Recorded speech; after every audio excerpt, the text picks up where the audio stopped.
A cancer diagnosis has reinforced the presenter's belief that the time for change has come.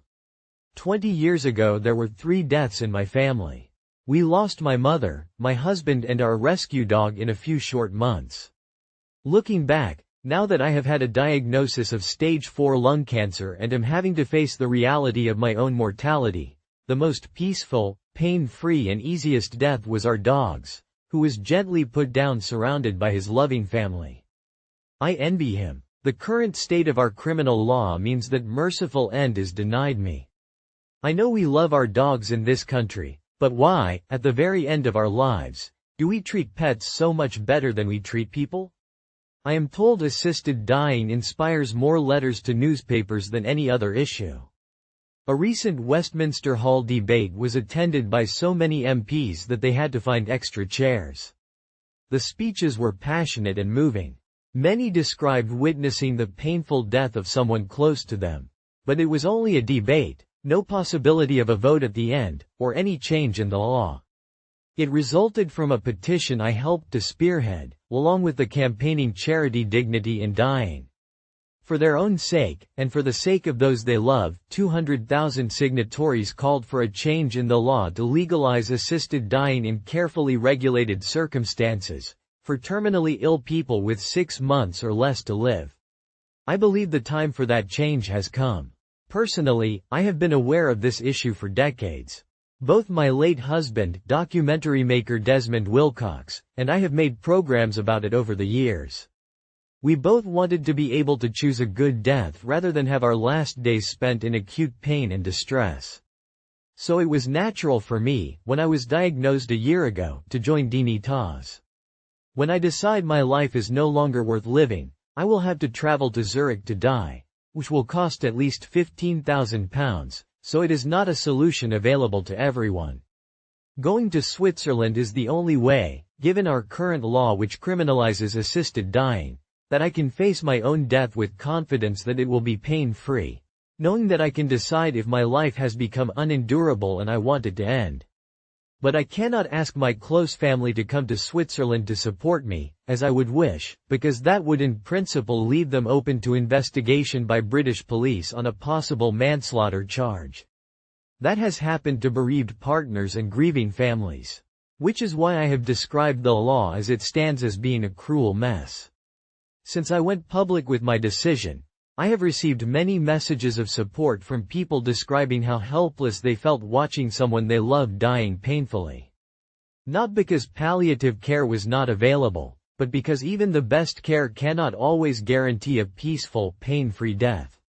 One of the speakers in the Westminster Hall debate suggested that doctors were once able, discreetly and mercifully, to put a suffering patient's life to an end without risking being prosecuted or struck off. But since the murders committed by Harold Shipman in the mid-90s, medical regulations have tightened and made that impossible. So even doctors may feel helpless in the face of a patient's intolerable suffering.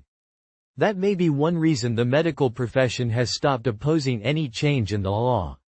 Although every survey shows the public supports legalizing assisted dying, I believe everyone has the right to oppose the change.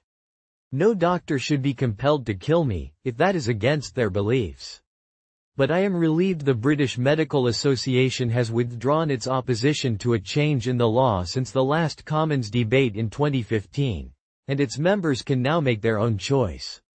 I also understand opposition from some people with religious beliefs that would forbid it, but I think they should be honest and declare that is the reason, and not impose their faith on others.